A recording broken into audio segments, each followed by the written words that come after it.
first week of year 7, I see my friend get stabbed like in front of me. That was the school you went to? It was just an insane high school. I went from having this feeling again of like, fuck school and fuck what people think of me and all this sort of shit. I feel invincible. And then next thing you know, you're 10 years down the track and you're addicted. An addict who changed his life and became one of the most exciting creators on the internet. I present to you, Stefan Torres. You started posting you cooked your eggs or your breakfast. It got some views. Where did it go from there? I blocked all my friends and family on TikTok and Instagram so they wouldn't see it happen. Really? Yeah. I say this to a lot of people that ask me online, and I'm sure you get the same questions. Do you have any tips on blowing up? And I'm like, a lot of people, when they get kids, they're like, I gotta go work a 9-to-5 job now to make my life secure. Whereas me, I took like the complete 180 approach and was like, fuck this. I'm gonna go risk everything I've got and make it and show my kids that that's possible. My oldest daughter is the most caring person that you will ever see. There were certain things that were happening to me when I was rehabilitating myself where she seen me and her mum just blow up at each other or me blow up. So I live with that guilt constantly. Is there any lessons you're trying to teach them at a young age? I want my girls, especially having daughters, to see. Hello guys, Chris here and welcome to another episode of the Pocket Podcast. Today we have Stefan Torres in the studio. We have literally just finished the recording right now. It was amazing. Stefan has absolutely blown up over the last 8 months from having no social media following to going all the way over to America, spending 4 months in LA, meeting with all the biggest creators in the world and making a massive impact. It was such an awesome conversation. We went down deep into past parts of his life, addiction, having kids, the impact fatherhood has made on his life, and how the main things that matter in his life are his children, and that's what he's striving towards, to make them proud. It was an awesome conversation, and you guys are going to absolutely love it. So I'm going to stop this intro right here. Let's dive straight into the episode with Stefan Torres. Is this the Should we first crack thing you open do? a can? Yeah, I'll go the kiwi strawberry because I've had this before and it's fantastic. Passion fruit, bro. Oxy Shreds, kiwi strawberry enhanced energy drink, 0 sugar, so you won't get fat. Cheers, mate. Cheers, to man. a good conversation. Thanks for having me, man. Mate. Oh, I think where I want to dive in straight away is we were sitting down at the cafe before about how quickly your life can change. Yeah. We both the same, right? Like I think it's a message I've been talking about a lot is like your life can fucking change so quickly if you let it. Yeah. And you know, you were sitting down saying 8 months ago you weren't even posting food content. No, nothing at all. No, I wasn't. I had no clue what I wanted to do with my life. No clue. And imagine being 31 and not knowing what you want to do. And I understand there's people out there that are like, you know, in their 40s, they don't know what to do. But when it's happening to you and you got 2 kids, you freak the fuck out a little bit. And I had no clue what I wanted to do with my life. And I guess just an accidental thing happened where I came home from gym, decided, I'm just going to post up my breakfast, and then that blew up, and then it just trickled into what it is now, which is like just insane, you know. And obviously there's a lot more growth to come, but just to where I'm at now, 8 months later, is just like, wow. I think that's cool for people to see because they can see the progression and how quickly it happens. I think it gives people a little bit of hope that maybe they can do it. Yeah. But maybe there's probably still things in the way from them achieving it. Something that stuck with me, which I've never heard before, is what you said at the cafe. You were talking about, I wish I had kids soon, I would have worked harder. Yeah. Yeah. Someone told me once, if you want to make real money, have kids because you'll never work harder in your life. And that's so true, right? Because you can go days without eating. You can just eat rice and beans if you want, you know? Kids got to eat.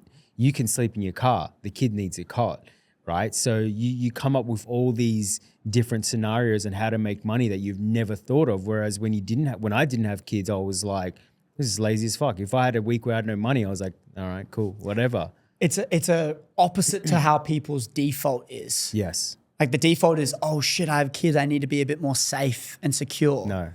But you were kind of like, no, it means like, I'm not changing now. I want to become cooler as I get older. I don't want to get more boring. Well, it was more of the fact like I've got 2 kids now. How do I show them a life that like I was very fortunate growing up. You know, my dad, you know, he gave us everything we wanted, but he he worked a job. He had a construction company. He had a tiling company. He didn't want that. He had to do that for us. And so I didn't want to work in a 9 to 5 and see my kids see me in that and be depressed. You know, I wanted them to see the grind and everything like that and the griminess of life, you know, really early on. And they appreciate it more than anyone I know. Do you know what I mean? Everything I do is for my kids. You know, I don't worry about what anyone else thinks. My worry is what my kids think, you know, because they're the ones that have seen me go through every type of emotion, every type of hustle, my highs and lows, and can still look at me and say, I'm proud of you, Dad. And that's just everything. No one in my life has ever done that. Yeah. What's that feeling do to you though? Does it give you motivation? Like do it makes me fucking cry a lot. It makes me cry a lot because it's like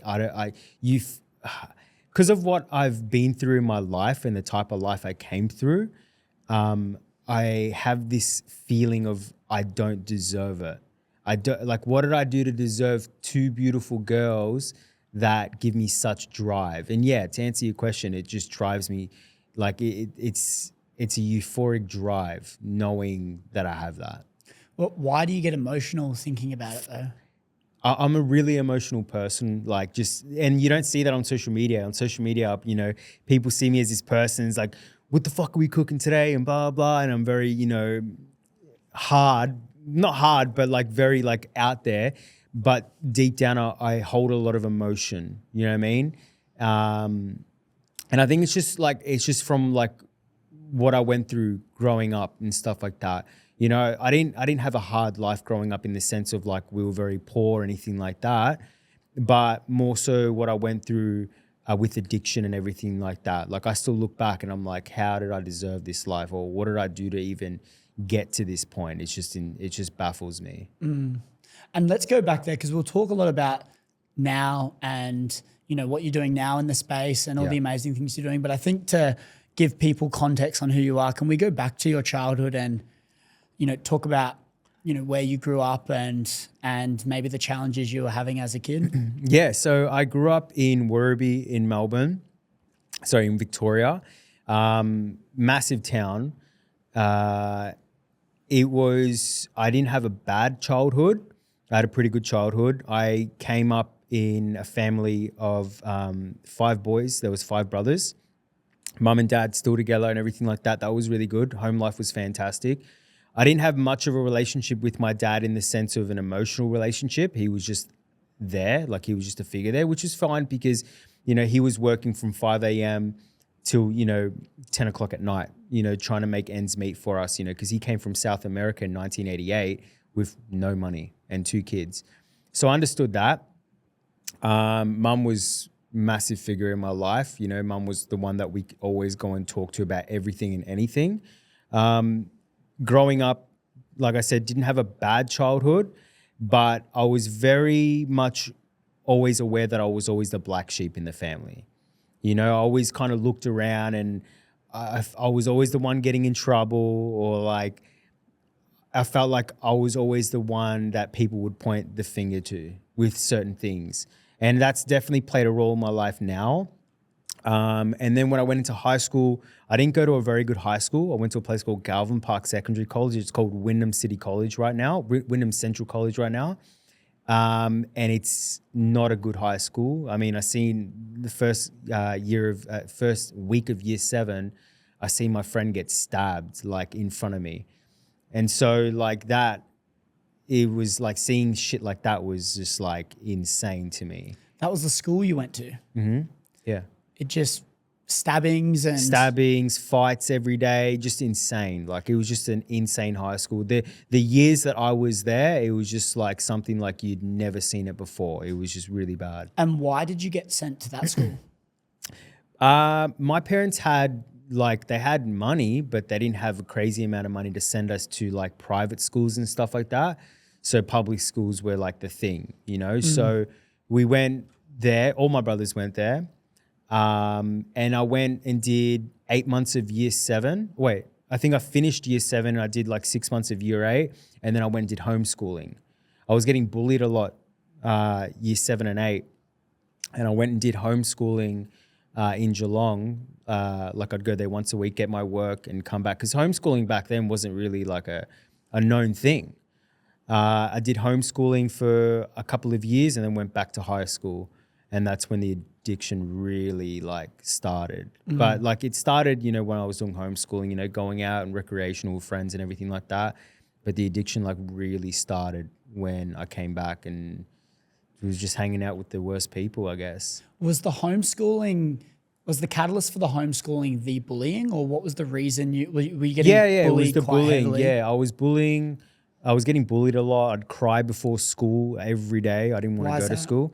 Like I said, I'm a real emotional person. Even like I didn't really get bullied all that much. I just felt really left out all the time because I never really had a circle. I've never been able to have a circle of friends that I can maintain.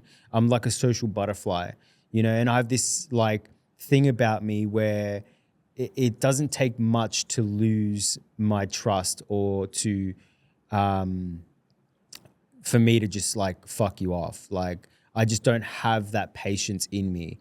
And I get that from my dad. My dad is very much the same. You know what I mean? Like to hold my trust, it takes a lot for me. And to be in my circle, it takes a lot for me. I understand. And from an early age, I always understood that energy is very finite. And we only have a certain amount of it. So being around, you know, people constantly was always affecting me. So I was always like a social butterfly. Sometimes I'd hang by myself. Sometimes I'd hang with people. And I'd get bullied sometimes. I wasn't like picked on to the point where like a lot of people are, but it affected me. The little amount that I was bullied, it affected me. And so my mum was just like, this is stupid. Well, why are we sending you to school? Why are we paying these fees for you to just go there and be unhappy? Let's get you into homeschooling. So me, my older brother, who's 2 years older than me, and my youngest brother, we all did homeschooling for a little bit. And so when you went into the homeschooling, what was the friend dynamic like there? Obviously, when you're at school, a massive thing is you get to hang out with people all day, you have lunch breaks, sport, all of that. Yeah. When you go to homeschooling, how does that look from a social standpoint? I had more friends homeschooling than what I did at school. And how did you meet the friends? So I went... So once a week, like I said, I'd go to this school in Geelong where we'd get all our homework. So I had friends there because we all felt like we were like one thing. Like, oh, okay, cool. We're getting homeschooled. We've got to be fucking friends. Like we've got no one else.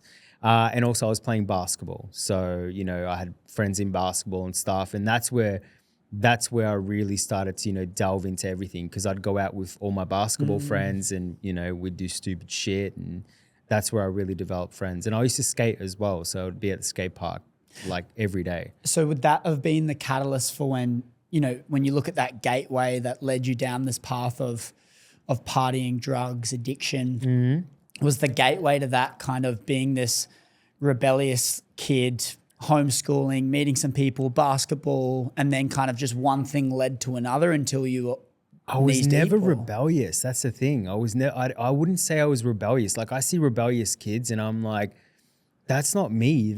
I've never done anything bad. I've never stolen anything in my life. Never. Like I remember once I was at Kmart and I accidentally pocketed a packet of elastic bands and I went back and returned them. Like, and they were like $1.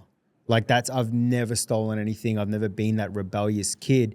I think it just came from, to answer your question about like what sparked it, I think it was just like trying a substance around friends, and then that substance bringing me back to that childhood that I kind of missed.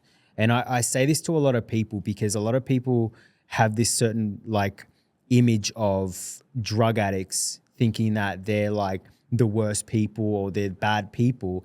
And 99% of drug addicts that I've met in my life and that I've been around in my life, me being one, were some of the most kind-hearted people you'll ever meet. And the reason, well, I think the reason why they've gotten into drugs and gotten addicted is because they've come from a childhood where they think the world's so beautiful, and then they go and start growing up and they find this substance that makes them feel as though the world is back to that beautiful, joyful self. And then they get addicted, and then it's just game over from there. They don't know where to go from there. And I think that's what happened to me. I went from having this feeling again of like the world's amazing, I've got no more problems, fuck school and fuck what people think of me and all this sort of shit. I feel invincible. And then next thing you know, you're 10 years down the track and you're addicted. So I guess it's this feeling in the short term of I'm on top of the world. Yes. And I guess it's the same with everything. However, the high is the low. It's like a pendulum swing, right? Mm-hmm. The highs, the lower the lows. And so I guess you kind of get addicted to the feeling of the high. Yeah. And the reason, and then it gets so addictive, but then you can't kind of like go off it because you get this low and you can just do it quickly and get the high again. So then it just keeps getting more and more addictive. Yeah. And so you kind of are chasing this feeling, like you said, from being a little kid where there's no problems, not a worry in the world. Yeah. And you're chasing that feeling. But then because you're chasing that feeling, that becomes like your normal. And that's when you become dependent on that thing because you need to have that feeling at all times. I've been training for High Rocks and I'm competing in the competition next month. But what I realized with the increase in training load, I need to be eating a lot more throughout my day, but there's only so many hours in a day. I needed to find an alternative that was quick, convenient, extremely nutritious, so I didn't have to sacrifice quality whilst keeping some time to actually work on all the other things like my podcast. And the most recommended company that I got out of all of them was Papa Macros. These guys have been an absolute game changer for me, arriving at my door every single Monday morning. But let's open up this box and I'll show you what we have inside. So when I was looking for meals, what I found was so many of them had so much crap in them. I didn't want any of the nasty stuff. I just wanted all of the basics, the whole foods that I was already eating, but just that extra quick meal that I can have in before my training, after my training. When it gets too late and I don't want to eat dinner too late, I can pop one of these out and eat in a nutritious way. But let's see what we got inside of here. We have barbecue chicken, chimichurri steak, we have rump steak and veg and rice, barramundi and veg, all the clean stuff, nothing that I don't want, everything that I do want. I'm so stoked with these meals. If you guys want to try out Papa Macros, you can go to the link in the description or the show notes below and use code Chris Griffin and you'll get a cheeky discount on every single order that you make. Try Papa Macros, you won't regret it. Let's get right back to the show. That's why I'm very particular on what I do with my day-to-day life. I don't so much so have a routine, and that's on purpose. Like I remember when I first came out to the Gold Coast, and stop me if we're going on a tangent here, but when I first came out to the Gold Coast, I was very much health driven. I used to swim every morning, go to the beach, go for a run, do my 10Ks in the morning, eat the same thing, blah, blah, blah. And then as soon as I'd get sick, my life would just go downhill because I was so dependent on that feeling of feeling good. And as soon as we have that dependency and one little mishap happens, we lose all control, right? So now I live my life where it's kind of like I wake up and I just kind of like go about my day as I feel it should. Kind of like intuitively, like whatever, I'll eat what I want. Not eat what I want, but I know what's healthy and know what's not, but I'll eat what I feel like. Or like if I don't feel like going to the gym, I just won't go to the gym. One of my close friends back in Melbourne, Daryl George, pro baseball player, he told me once, we were talking about the highs because he was a pro baseball player in America and Japan. And he was telling me how he doesn't get addicted to the highs anymore, and he makes sure he doesn't, because when he does and all things go wrong, the lows are the worst thing you could ever imagine, right? So it's kind of like finding the happiness in just being. I think there's power in that. But the thing is I look at it from a fulfillment standpoint, a self-love, self-esteem standpoint as well. The person that we see in the mirror. Yes. I feel like the lows and the highs, we need to accept them and we kind of need to go through them because when we have these lows, that's what makes the highs highs. Exactly what I'm saying. We need to have the lows and the highs and we need to accept that. But then with this thing, which is an interesting thing you said is I kind of do things based on what I feel like. So I'll eat what I feel like. If I don't feel like training, I'm not going to train. I look at that from a confidence, a self-confidence, self-esteem standpoint. the things that give me the most confidence and pride, I guess you could say, in myself is when I do stuff when I don't want to do it. Because when I do that, I go, fuck yeah, I know that was good for me. I didn't want to do it. Discipline had to kick in. There was no motivation there and I did it anyway. Yeah. And I think stacking those little layers of paint that build a mountain and just stacking those little layers on top of each other is what can build up this person that we're proud of. Do you feel like when you were back in that stage of training all the time, you know, and that was like your identity in a sense, you're just trying to train, you're doing your 10Ks, you're running and stuff. Would you say there was a higher level of, I don't know, self-love because you felt like you're doing something good for yourself? I had the most insecurities I've ever had in my life. And I say this to everyone. When I was ripped, I had the most insecurities I've ever had in my life. Why? I was always so worried about looking good or like doing this and doing that to feel this certain way. It's to fill a void. Now, I think a lot of people will go and do all these things and I think it's fantastic. Like I train, when I say I don't train, I mean like if I go to, like I work out every day, whether it's a walk or whether it's going to the gym, right? Some days I don't feel like going to the gym, I'll go for a walk, right? Or I'll do this or I'll do that. I'm always active. I always do something that I don't feel like doing, but I'm very intuitive about it. I don't have like a set like, oh, I need to go do this, blah, blah, blah, blah. And when I was back then, I had the least amount of confidence. I had the least amount of money and I was just not happy. I was never happy because I was always chasing this high. And when I didn't have that high, I was down in the dumps. I was so depressed. You couldn't even talk to me.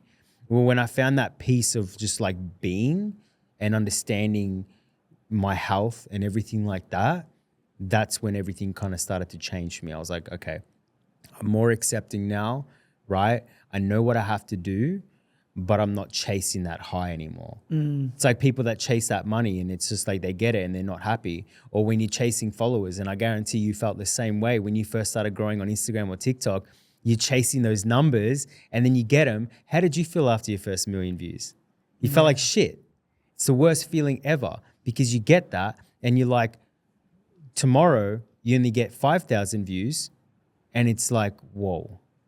Like now I've got to chase that and get it more and more and more. Whereas now, like when I post, I'm like, I don't care. I don't care. As long as I get the numbers out there, the video out there, the numbers will come, right? And I just understand that and I'm happy, right? I'm also learning to be content in doing what I have to do and that's it, and living. Yeah, I think there's value in that. I also think though you kind of have to go through a certain amount of things to feel that way though, because like someone can't just exactly right. Like you can't just click your fingers and go, I'm not going to worry, because what happens is we set expectations on things. When we get 1 million views, we get so pumped that becomes our expectation to feel good about success of a video. Yeah. Right. Whereas before, if we got 30,000 views, that was insane. Huge. Massive, right? Yeah. And it's like when you're growing at 5,000 followers a day and you drop down to 1,000 followers a day, it doesn't feel like a lot. But when you actually think about it, I was just at a Chris Williamson event last night and there was 1,000 people in the room and the line to get in there was massive. It's a lot of fucking people. And I go, okay, our minds are actually getting quite skewed here because what we once thought was through the roof growth now is nothing. Yeah. But I think we just need to recognize that we're human and that is a normal thing for us to feel. Yeah. Because once we feel something up here, this isn't good. And I think it's kind of just like there's levels to things with everything in life. And that's why, and that's what it comes back to you saying you learn that through going through things and going through drugs and always chasing that higher high. I learned in life, like instead of every morning waking up and chasing that higher high, right? I wake up every morning and I kind of do things intuitively, like I said, that way I get that high but it's not that I'm chasing. I just automatically get it. But I guess you had to go through that phase of being addicted to drugs. I had to go through Not saying everyone has to go through a phase of being addicted to drugs, but in your instance is you went through this extreme phase of addiction where you were constantly chasing the high. Yeah. That now you're at this point where you go, I've experienced the high and I know what it's like to be chasing that. And you kind of had an extreme standpoint of that. So then now your ability to not chase the high is enhanced. Like you'd be able to not chase it easier. Yeah. Because you've been through that. But I still catch myself doing it. You're human, though. For all the time, dude. Like when I was in LA, like I got back from LA 2 weeks ago, and I'm like, dude, nothing's happening. You know, I'm growing a lot. But I just feel like because I'm like out there, I'm meeting this person, meeting that person, working with this person, doing this. And I'm like, fuck, that high is gone. And that's dangerous. That's like extremely dangerous. You shouldn't be in that high constantly because that's only finite. That's not going to last.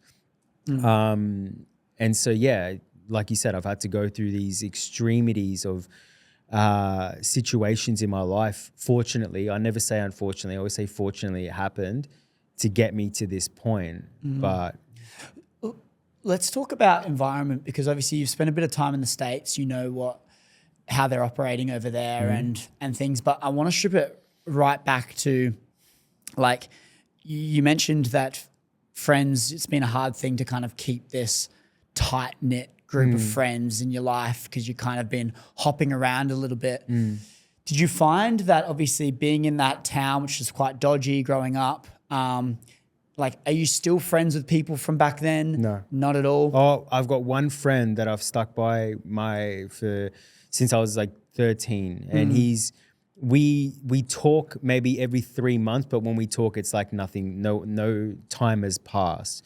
You know, he's done all my tattoos on my body. He was an apprentice tattooist. And I asked him once, I said, dude, I'm like, stop practicing on pigskin, come to my apartment and just practice on me. And he was like, dude, are you serious? Like, I've never tattooed a human. I'm like, you're going to tattoo me now. And he tattooed my whole body, you know? And I've got like some of the most fucked up tattoos on me. Like some of them don't even make sense.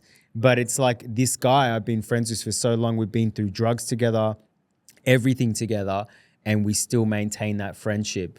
Whereas I keep my circle very finite, right? And it's not that people back then were bad, like really bad people. It's just that I have this expectation of people that's so fucked up that I can't maintain a friendship. What do you mean? So I'll give you an example. If I message someone, and it's very petty, but it's just the way I've been, and it's helped me a lot. It's helped me a lot. It's torn me down, but it's helped me a lot at the same time. Where like I'll message someone, a friend of mine, and I won't get a reply for a day. And I'll look at him and be like, fuck you. Who the fuck do you think you are? You're that busy to just, you know, you can't text me back or something like that or ask how I am and all these things. So it's little things like that. Or if like you're not on time, like if I ask you to be somewhere and you come an hour later or half an hour later, don't expect me to message you back later on. Like that's it. You know, I have this expectation of people that's just so far gone that it kind of ruins relationships for me. Why do you think you have that? I don't know. I don't know if it comes from my parents. I don't know if it's something that I seen my dad do growing up. I definitely didn't see it with my mum, I don't think. But I'm not sure. I couldn't tell you. I don't know if it's... Yeah, I couldn't tell you. I wouldn't have a clue. It's just something I've always had growing up. You know, I get a lot of anxiety when it's like when people don't, you know, adhere to my rules and regulations, let's say. And so it's torn me down. And when I say torn me down, I don't mean like in a physical way. It's more of like a friendship way where I've lost a lot of friendships through that. But it's also helped me a lot in my life, you know what I mean, gain what I want, you know, because this personality of me is like, if you can't fuck with me now or if you can't, you know, be on my fucking level now, I'm going to have to like push you to the side, bro. and I got to keep going. You know what I mean? Whereas a lot of people will be like, oh, it's all right. Like they fucked up. Like we'll get over it. No. For me, it's like, no, dude, you get one chance and that's it. Yeah. Okay. Like sayonara. Like I've got to keep going. And it's a really gnarly way of thinking about things, but I've been around some very successful people in my life and they seem to hold the same trait where it's just like they don't have patience for people. You know, they keep their circle very tight knit and it's just like, if you're not on our level or if you can't handle this right now, sorry, dude, you don't cut it. You don't cut my life. You know, we're very valuable. I feel like we devalue ourselves so much in our lives. We give people too much leeway to do what they want with our energy. And I'm not like that. And I've understood that from such a young age. I'm talking like young, like I'm pre-teen, right? I understood that, you know, your energy is finite. If they're not on your level, push them to the side and just keep going. Yeah, I think you need to have a level of confidence in yourself to be able to do that though. I think it's being able to walk away from things and have confidence that everything's going to be okay. Yeah. Because I think people just stay with their friends because they don't want to be lonely. Yeah. And the thought of meeting new friends is a scary thought. So they'll settle for their shit friends. I love being lonely. It's the best feeling. But that wouldn't have always been the case, do you think? I love being lone. No, it wasn't because I was always very reliant on people. I'm like my youngest daughter. My youngest daughter, Yanni, is very reliant on people. She always needs people around. And I was very much like that. And so going back to going through fucked up shit in your life to be the person you are, I was very reliant. And I see where that put me. It got me into substance abuse and all that sort of stuff. So I kind of had to, backtrack and not be like that. And now it's gotten to the point where I love not relying on anyone and just being alone.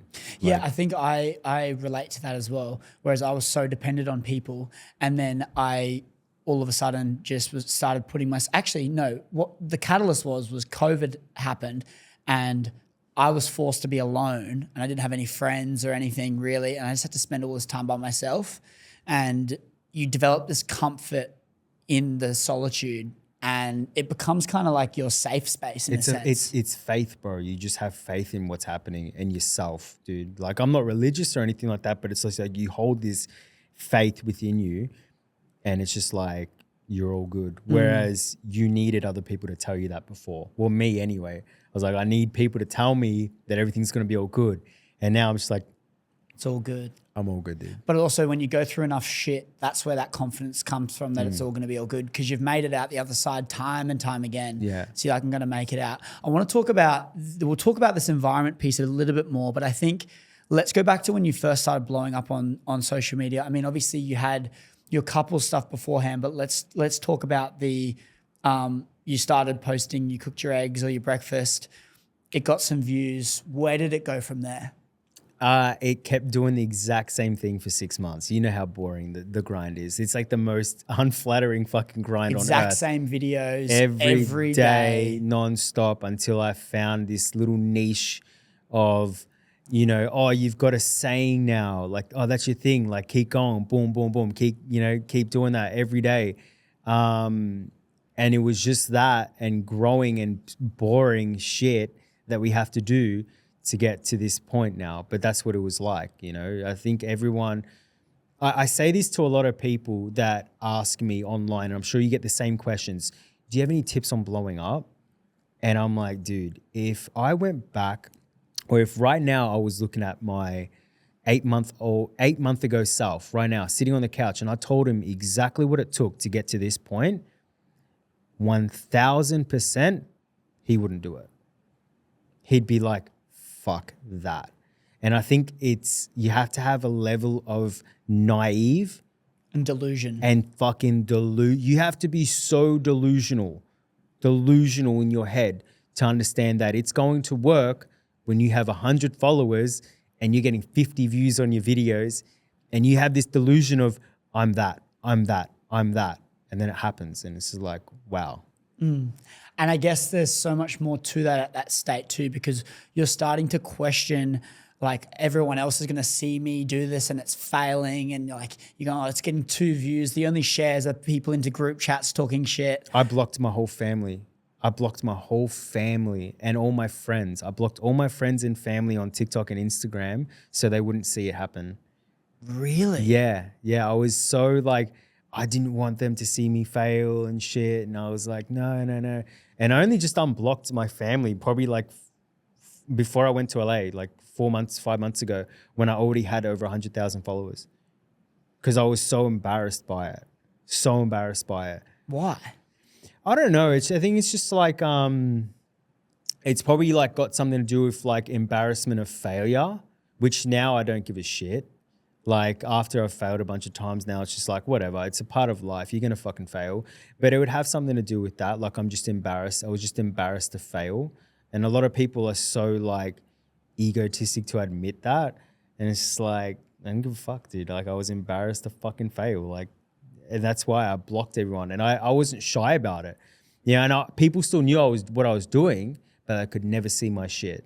Right? They could never see. I would tell them like, yeah, I'm doing TikTok, I'm doing Instagram and shit like that, but you're not going to see it. Like, what made you change that mind? You mentioned you went to America for the first time and you went over with some imposter syndrome. Mm-hmm. What made it change? Like, did you get there and see how they were operating? Did someone say to you like, sort your shit out? Or when I was here in Australia, before I went over there, one of my videos blew up. I forgot which one it was, but it got over a few million. Oh, it was a McChicken video. And it got like 4 million views, 4 million views on Instagram. And I had Lenny Santiago, who's one of the best photographers in the world. He's a part owner of Rock Nation with Jay-Z. He hit me up. And I was like, what the fuck? Like, this is so trippy. Sends me voice notes. Anyway, got to LA, linked up with him, and he pretty much told me in short to own my shit. He said, the difference between you and someone else that has it is your mentality. That's all it is, right? You are no different to Kevin Hart or to this person or to that person. The only difference is your mentality. That's all it is. That's why they have what they have and you only have what you have.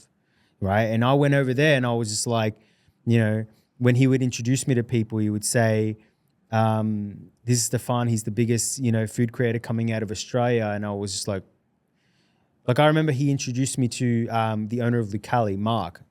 I'm a huge fucking fan of him. Huge fan. When I see, it's funny because everyone's fans are like these big fucking stars. And here I am being a fan of like one of the biggest pizza shops in America, in New York. I see Mark there. I was like, no way I'm going to meet Mark now. And he introduced me like that. And I was just like, what the fuck? And then from there, I realized I'm like, I got to own this shit. I've really got to fucking own this shit. So that just switched me up. That's one thing that we miss here in Australia. You know, we don't have that in Australia. And I wish we did because we have some of the best people out here, the best food, the best scenery, but we just suck at selling ourselves. Absolutely suck at selling ourselves. And that's one thing I learned in America, how to sell myself and how to really brand myself. Have conviction in your message. Fuck yeah. It's like I love that. I love that. And this is a big thing that take away from America too is they're proud of what they're doing. And it's shit. And I'll say this to everyone, and I've said this on my videos as well. Their food sucks. We have way better food than them. We have some of the best food here in Australia. Best produce. Everything, best drinks, OxyShred, right? And it's true though. We have some of the best shit here in Australia, but we do not know how to we're not proud of it. It's almost like we don't talk about it like we're not proud of it. I was like, why the fuck wouldn't we? We have the best beer in the fucking world. I'm sorry. Sorry, Germany. Sorry, America. We have the best beer in the fucking world. Why aren't we branding this shit like we should? Why are they still selling Foster's in America? Like we drink it.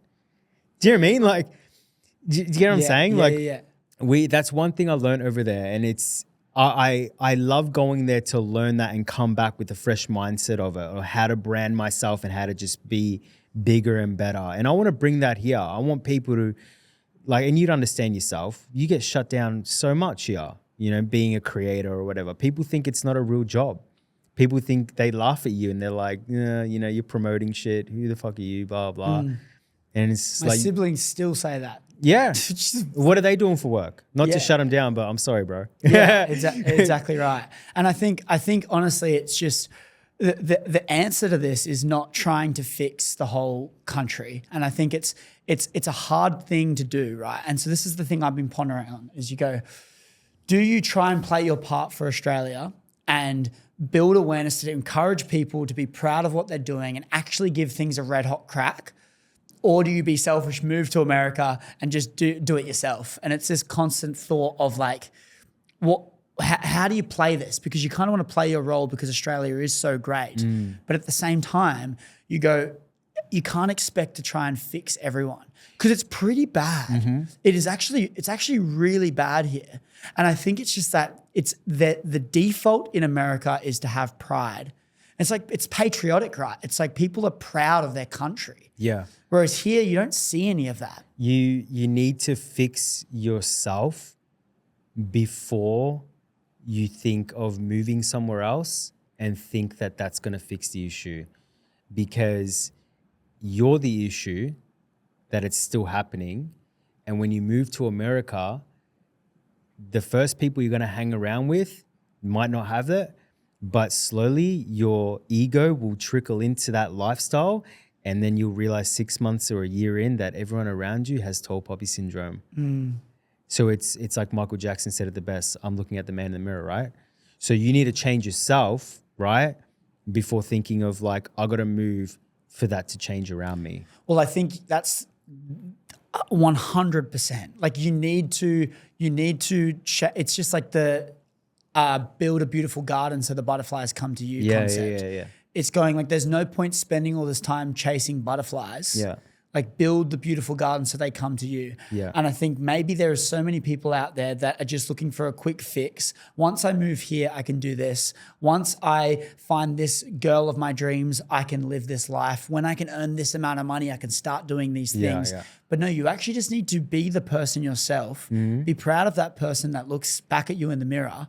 And then from there, you can choose with a clear mind on where the next steps are to help better yourself and better the people around you. But I think honestly, most of the questions that we have are answered by working on yourself. If you level up you, everything else can become easier. Yeah. And I think when you tie into like you were saying earlier about the old you of running and fitness focused and all of this, I still really believe that you can do that and you can still continue to do that and not be chasing the highs, because I think it just becomes your normal, your standard. And when you're actually fit and healthy, you've got this clarity in your mind. Everything else I truly believe can come easier. Maybe the self-image piece can be a bit more of a challenge because you're comparing yourself to when you're always shredded. Yeah, I mean, I had that mentality as well. I thought that like, you know, if I was like this fit person, and that there's a lot of people online that sell that, and I don't agree with that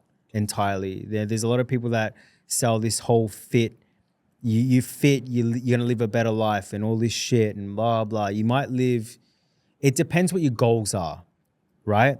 If your goals are to make $1 million and have this crazy business and shit, get ready to be very fucking unhealthy, right? It's very hard for people to maintain that while they're building that up, right? I don't know many people that have been able to maintain that. I'm talking really successful people. I think you definitely can maintain it, and in fact, I would argue that I think you need to maintain it. We will get back to the episode in just 1 minute, but I need to thank our sponsors of the podcast, Switch Nutrition. More specifically, I want to talk about these 3 products that are in my hand right now and Foundational Health. There is so many different supplements online, different people telling you all these different things to do, but I love to strip it right back to the foundations and what are the things we need to be doing every single day to take care of that foundational health. I take these 3 products every single day without fail. Hydrate in the morning to keep me hydrated and energized for the day. the adrenal just before bed so I can sleep like a baby. And then the collagen I have in my yogurt bowls every single day. It's good to hit that protein goal, but then also your hair, skin, joints, nails. It's a game changer. So if you want to try out any of these products, you can go to the link in the description or the show notes below, and that is my collections page where you can find all the products that I love and take every single day. Alternatively, you can go to switchnutrition.com.au and use the code Chris Griffin and you'll get 20% off your entire order.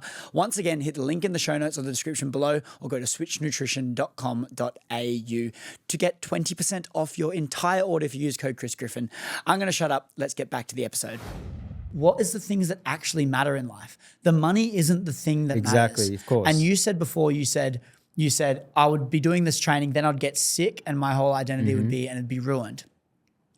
That goes to show how important your health is. When you get sick, you do not care about anything else in your life apart from getting better. Yeah. Nothing else matters. What I mean is I don't think make it the number one priority. Yeah. Right? Well, it can't be if you're trying to grow. No, wealth, exactly. That's unless what you're I mean. combining the two. And that's where I was at. It was when I first came out here and I was doing all that, it was my number one priority. My kids were pushed to the side. Everything else was pushed to the side, and this was my life. And it was kind of like, that's not really the life I want to be. I'm not a fitness freak. I'm not trying to be this fitness freak or anything like that. I don't really know what the fuck I'm trying to be. But when I lost all that, I was like, and when I started this, right, that wasn't my priority anymore. That it was, I didn't care about that. And I still maintained a level of health, obviously. You know, people think I eat all this shit nonstop every day. And it's just like, I'd be huge if I ate all this shit. Even when I was in America, people were like, how do you eat all that stuff and not gain weight? Well, number one, I work out every day, whether it's a walk, a 10K walk, or I go to the gym or I go to the park and just pull myself up. I'll do something. I'm always doing something. But I don't eat all the fucking food. Like, that's so stupid. I was going to 5 places a day. Why would I eat all the food? So it was kind of like working out where my priorities are. And now my priority in life is, okay, what do I want to do with my life? Okay, it's this. Okay, I need to build this business up. That is my priority right now. The fitness and the health and stuff, that can come. I think we have this image in our head that life's too short, and we've been taught that so much. And I think we believe that and we feel that because we waste so much time. Life's not short, dude. Like, it's actually, like, we get 24 hours in a fucking day. How many of those hours we fucking sleep or spend on our phone? Yeah, if you do that, guess what? Your life is fucking short. But if you use your time wisely, life's pretty long. Yeah. I think... Look at how many people have built crazy fucking billion-dollar businesses and then worked on themselves. Yeah. I think I would definitely agree with that. But I also think that we have a level of responsibility when we're able human beings to keep our health at a baseline of still a good standard, right? Of course, 100%. And so it's like I think we have health, business and career, which is like time basically. The only reason we're working on our business is to free up time in our life. So we've got health, we have time, business and career, and then we have relationships. And then the relationships is like family, but then you've got platonic relationships with friendships and things like that. You need all that first before that, 100%. I think you can only go all in on one of those things at once. So if your phase of life right now is business and you're trying to grow that, the health and the family or relationships is probably gonna have to take a little bit of a back step for you to go all in on that. But I don't think you have any excuse to let it drop below a standard. Yeah, right? of course. 100%. So I think it's keeping this emphasis on going, these are the things that matter the most in our life. Let's make sure that we don't drop off, we don't slack off in any of them. We maintain our relationships. We call our loved ones when we get a chance. Of course. We keep looking after our health. We don't just treat our body or our temple like shit.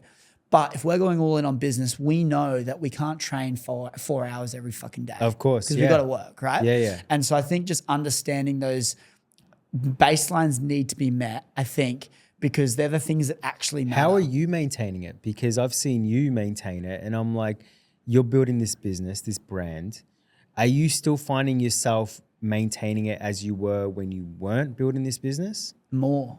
You're building it even more now. You're maintaining it Because even more. I'm the brand. Okay, perfect. Okay, I'm yeah, the yeah. brand. Yeah, yeah. And Like, you're selling the fitness and health. I'm and not everything. selling fitness and health at all. Oh, okay. But the thing is I know how people treat me when, from a respect standpoint, when they slap me up and they go, "Oh, you're actually solid." But you know that comes from a confidence of yourself. It comes from a confidence on myself. So you feel confident when you're jacked and Definitely. But I also think he's jacked, by the way. Under that shirt, that big ass shirt, he's fucking jacked. But I also think though is when you look at it, you know it's hard to get and maintain. Yes. And so I think there's a level of respect subconsciously that comes with that. And I truly believe that for me, when I'm showing up and I'm in good shape, really good shape, there's a level of respect earned before even words have left my mouth. Yeah. And so for me, I'm big on first impressions and I go, I'm the brand.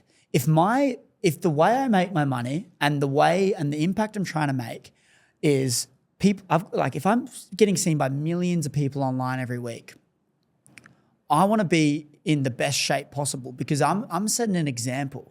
If I'm showing a life that I live is this dream life, but then I'm not in great shape, I think that's going to allow other people to slack. So I think it comes down to what you're selling to people at the end of the day, or not selling to people, but what you're showing online. Yeah, and that's what you've got to adhere to, which is understandable. Whereas like mine is kind of like, yeah. I ain't got my t-shirt off. You know, I would love to. That would be nice. But I guess for me is trying to. When my message that I'm sharing is from a self-improvement standpoint, of it's like a course. betterment of oneself. 100%. I think that the main storyline that I'm talking about is mastering mind and understanding like the subconscious mind and really being self-aware. That's the main thing. It's part of your business. It's part of your brand. But I think being healthy is such an important part of that too. And so I just think it's an important thing for me personally. I look at it I think it's a great investment for myself to be working on myself physically. Yeah. Because I think people treat me with more respect. I have more confidence, so I show up in a better way.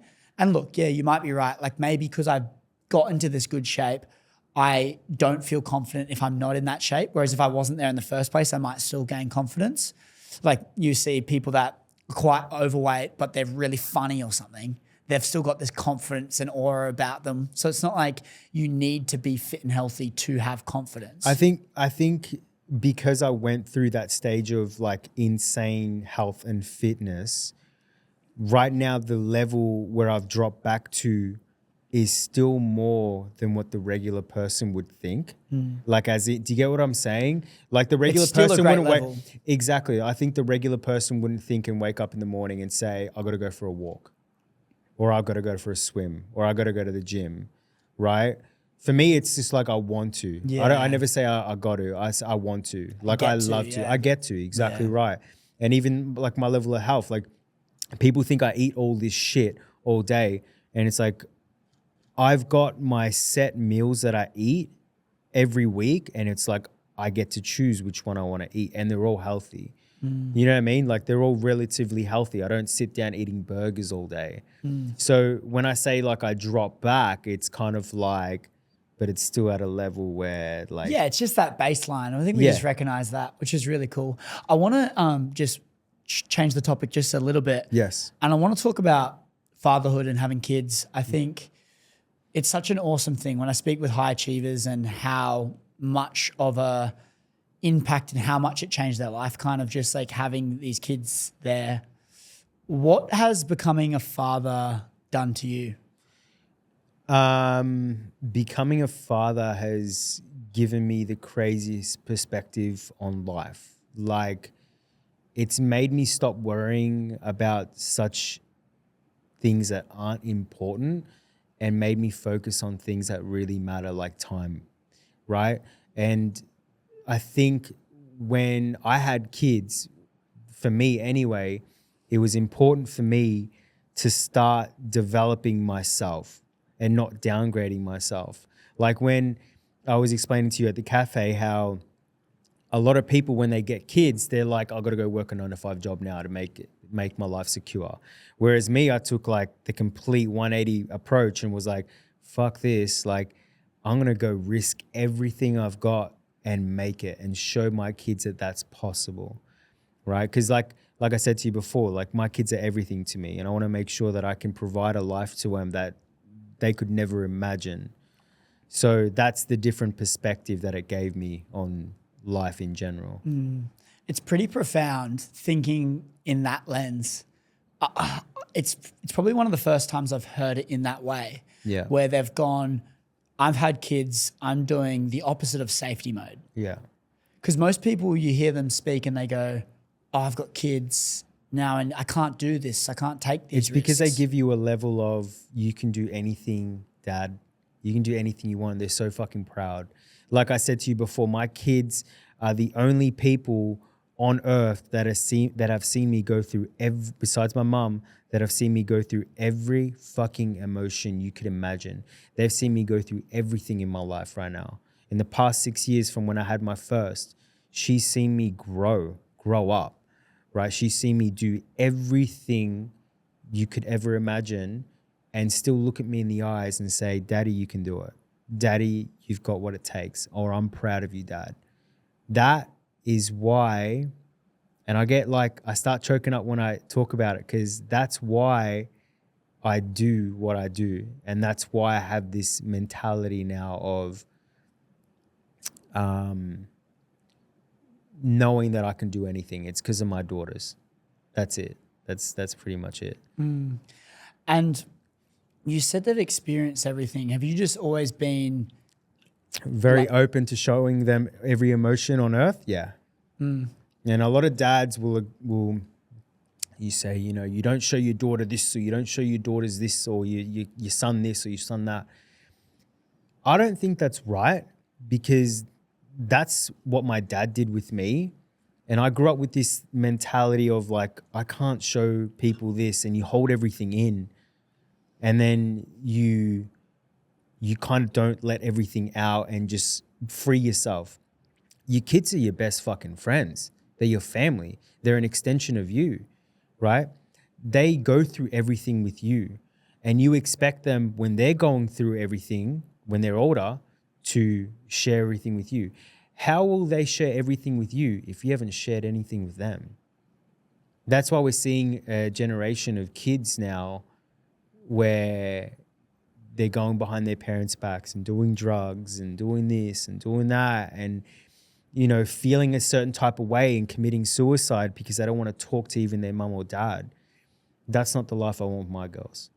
I want them to share everything with me, every emotion. Tell me what's going on. Tell me what's on your mind. So I try my best to share everything with them. And I mean, obviously I don't, you know, there's a lot of things I don't share with them, like, you know, adult stuff or whatever. But when it comes to, you know, emotional and seeing me cry, if I cry or have some sort of emotion, they'll see it. Your oldest daughter, 6 years old, what was her name again? Yoli. Has she gone through any like challenges, and is it hard to see someone, because I'm feeling like 6 years old, starting to develop, obviously can talk, and she's running around, and is it hard? Does she go through any challenges, and is it hard for you to see that, or has she been a good kid? No, of course she's gone through challenges, and she's gone through challenges with things that, because when we had Yoli, I was off drugs for a year, and I was still going through a lot of changes and, you know, rehabilitating myself and everything like that. So she's seen a lot of mood swings, or a lot of things happen to me that probably no kid should go through. But when her going through that, I think has like given her this sense of like care that I've never seen. I've never seen any kid in my life. My oldest daughter is the most caring person that you will ever see. She's never getting her little sister in trouble. She's always making sure her little sister's okay. If her little sister's about to get in trouble, she quickly takes the blame for her and all these little things. But yeah, she definitely seen like some things that, no kid should see. But I wouldn't say fucked up. Like in my eyes, if I could go back and like change it, no, I wouldn't. But in a sense, I feel like I would. Like, like there were certain things that were happening to me when I was rehabilitating myself, where she seen me and her mum just blow up at each other, or me blow up. You know what I mean? Because I was just so fried that I couldn't comprehend anything. So she's seen me and her mum fight a lot. And I see that in her now. If me and her mum go to start to fight, she kind of like, I'm out. Like that's my safe haven now. Like I'm going. I don't want to deal with this. I don't want to be around that. Or she'll grab her little sister and be like, it's okay. Even if it's not even a big fight, she'll grab her little sister and be like, it's okay. They're fine. Do you know what I mean? Like, so yeah, she matured a lot going through what she went through. The little one, Yanni, she was babied a lot, as the second one's always babied. So she doesn't go through these emotions, not yet anyway. Not that I've seen. She's only 3, so. It's so cool to see that you're like just open and reciprocating that vulnerability for them as they grow up, because then they're feeling more inclined to do so. I think it's going to be able to experience this depth of connection with your children, because I think when we look at depth of connection with anyone in our life, I think it's the polarity between how low you've experienced together and how high you've experienced together. The wider that polarity, I genuinely feel the stronger the bond. Yeah. Because if you've experienced low, low, low and high, high, high and everything in between, you've experienced like every part of emotion together. Yeah, of course. You've experienced more versions of each other together. Yeah. And it kind of makes this bond form. Yeah, the bond that me and my daughters have is insane. Obviously, they got more of a bond with their mother because I spend a lot of time away now doing what I do. But for the most part, when daddy comes home, they're daddy's girls. They're all over me. And I've gotten to the point now with Yoli where I'm having actual conversations with her, and it's not baby talk. Like I'm actually talking to her, and she'll look at me and she's like, how's everything? Is there anything you want to talk about? And it's just like, wow. Like, a 6-year-old to say these kinds of things is just like insane. And what are the messages you're trying to project or to just educate your children on now? Like when you're having those conversations, is there any lessons you're trying to teach them at a young age? Yeah, I definitely let them know that they're going to make their own mistakes, and it's okay to make those mistakes. I never teach them how to be their self. I teach them manners. I teach them how to respect people and everything like that. But when it comes to being themselves, I never teach them that, because I feel like that's how we brainwash our kids. Like we should just be letting them be themselves and, have these emotions as they want or as they feel.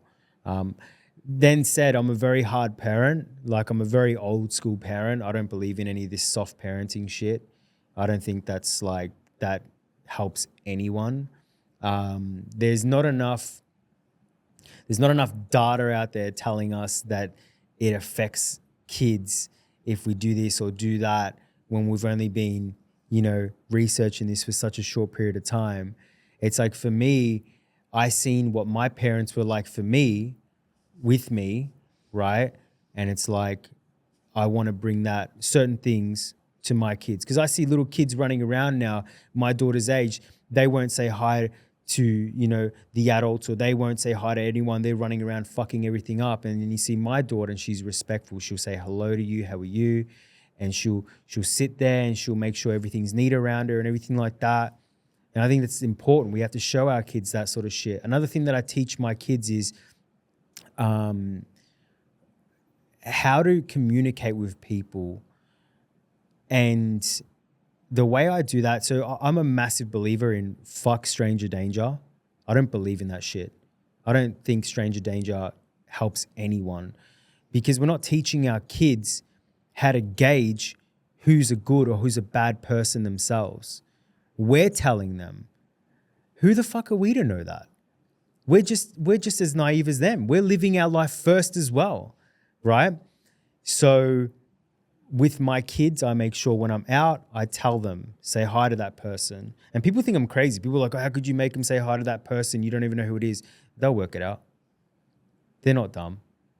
Why would you think your kids are dumb? They're the most like fresh piece of fucking human that they could possibly be. They're not brainwashed like us. They'll make their own decision about it. And my daughter has. My 6-year-old daughter will come from the park and be like, I don't like this kid anymore. You know, I don't like the way he's acting and stuff like that. And I'll be like, hang on, but I like him. He's cool. No, dad, blah, blah. And then next week I'll find out this kid's like an absolute piece of shit. And I'm like, fuck, I'm doing right. I'm doing all right. You know what I mean? I don't believe in any of this stranger danger shit. Like, say hi to everyone, respect everyone the same way until you, like me, the way I live my life is I respect everyone until you lose my respect. And that's it. You don't have to gain my respect. You've got my respect straight away. That's just the way I work. Yeah, I like that approach. Just that stranger danger thing kind of stops you from even understanding social settings and people. And look at all these kids that have learned stranger danger shit.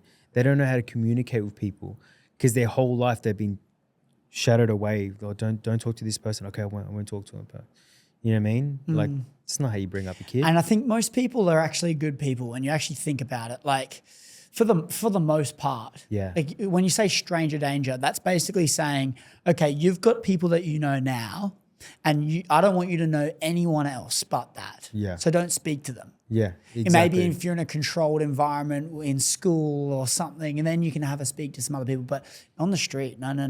Yeah. Don't speak to them. Yeah. And maybe in places that's more extreme than others, especially after going around America, there's a lot more extremities, like if you're just walking around. Even and then, stuff. you need to understand your surroundings, right? In America, I was the same way I am now. Spoke to everyone, say hi to everyone. I don't care where I'm at in the world. I'll be the exact same person because you need to understand your surroundings, right? If you don't understand your surroundings, then you're really in fucking danger. You know what I'm saying? Yeah, for sure.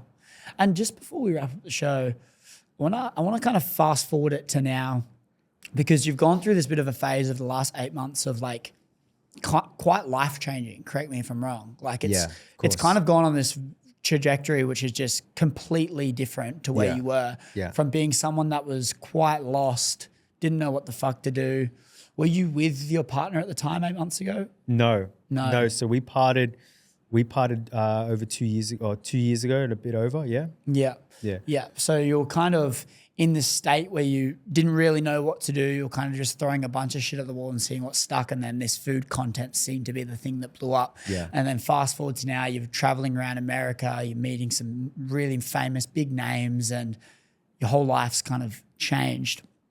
For you now, after having that bit of a growth and kind of solving a lot of those missing gaps that you may have had in your life now, what would you say your biggest challenge would be in life right now? Man, that's a crazy question. Let me think about that for a second. I go through a lot of challenges in my life still to this day. Mentally, definitely go through a lot of challenges in my life. And I think that's something that we have to learn to accept as we grow up. We're always going to go through moments of a little bit of depression. It's how we combat that. But the one thing that I still find myself being the biggest challenge for me is living with a level of guilt for my kids. And that's something I can't just shake off, and I don't know why. And it's like, it's not guilt that I've done something bad. It's guilt that I'm not giving them everything they need from a father standpoint.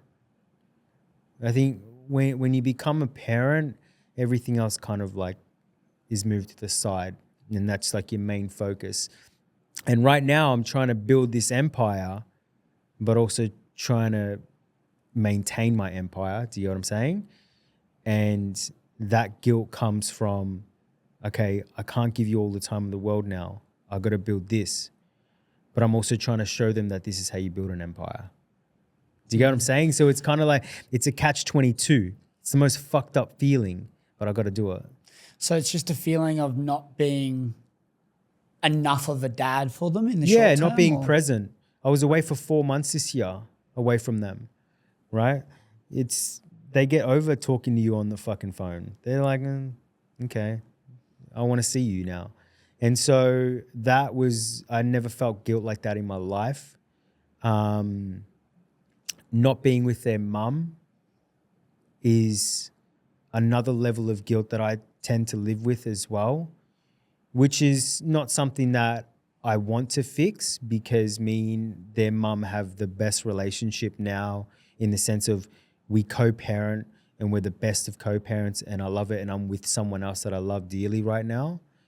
But you still live with that level of guilt, that they don't have that home that I grew up with, But I didn't want to give them that home that I grew up in, because the home that I grew up in was my parents staying together for the kids. And that's not healthy sometimes when you don't love each other, right? And when you're showing them fights all the time. And that's what I had with their mum, because that's what I grew up. That's what I thought love was. Thought love was your dad throwing a pair of hot fucking tongs at your mum's head while he's cooking schnitzels. Do you know what I mean? Like, that's what I thought was fucking normal. And then I grow up and I'm like, that's not fucking normal. That's insane. I want my girls, especially having daughters, to see what it's like to be loved and treated like a fucking queen. And that's not what I was doing with their mum. So I live with that guilt constantly. Any guilt towards my girls, that's my biggest challenge right now. What makes you keep going then when you're over in America and you just feel so guilty not being with them? That's funny, because that's my biggest drive is my daughter getting on the phone, and I've got this little note in my wallet in my car, and it's what they wrote to me before I left, and it pretty much sums up saying, we're so proud of you, you're going to do big things. And I just read that every time. There's a lot more to the note, but my oldest daughter wrote that, and I read that, and the need to show them that I'm building this empire is what drives me. I don't want to let them down. I never want to let my girls down, ever. I couldn't give a fuck what anyone in this world thinks of me. Couldn't care what my mum thinks, my dad, you. Like, I don't care what my daughters think of me. That's all I care about. That's like my biggest worry. I appreciate you coming on the show, man. Dude, thank you so much, man. Thank you. Is there anything else you wanted to talk about before we wrapped up? Yeah, Oxy Shred. Get onto it. This one's fantastic. I've tried all the other flavors. I've not paid him to do this, by the way. I'll be sending you guys the invoice after, but nah, awesome, bro. Thank you so much for coming on the show, man. I just want to commend you. I think it's really cool. I love this story. It's kind of like a hero's journey, but it's just this roller coaster of ups and downs and addiction. Like, we only scratch the surface of the story, right? Which is so cool. But just to see you go from one place, challenge, overcome it. Yeah. Go through more shit, overcome it. Go through more shit, overcome it. Be extremely lost and overcoming an addiction, overcome that. Yeah. And then you go to the next thing and the next thing. And it's so cool to see a story filled with so much highs and lows. But I think honestly, when we look at it, what's the fucking point if it's not like that? Yeah. Like, who wants to go on a roller coaster that isn't filled with ups and downs? Exactly. Would you go on the roller coaster that's just straight like this? Well, That'd me, be boring yes, as because fuck. I'm scared of roller coasters, but but no, 100%. Life's meant to be filled with ups and downs, and it's the best thing, because when you're going through it, it's the shittiest thing. When you're going through all that stuff, you're like, there is no end to this. Like, I feel fucked. But once you've gone through that, you're like, fuck, that's amazing. I'm so glad I went through all that shit to get to this fucking point. I would never change it. Never. And you say it's like a hero story. I was thinking about this last night. It's funny you say that, because I was thinking about this last night. Someone asked me, who's your hero? And I'm like, everyone's got, those heroes and shit. They see, they look up to someone and stuff like that.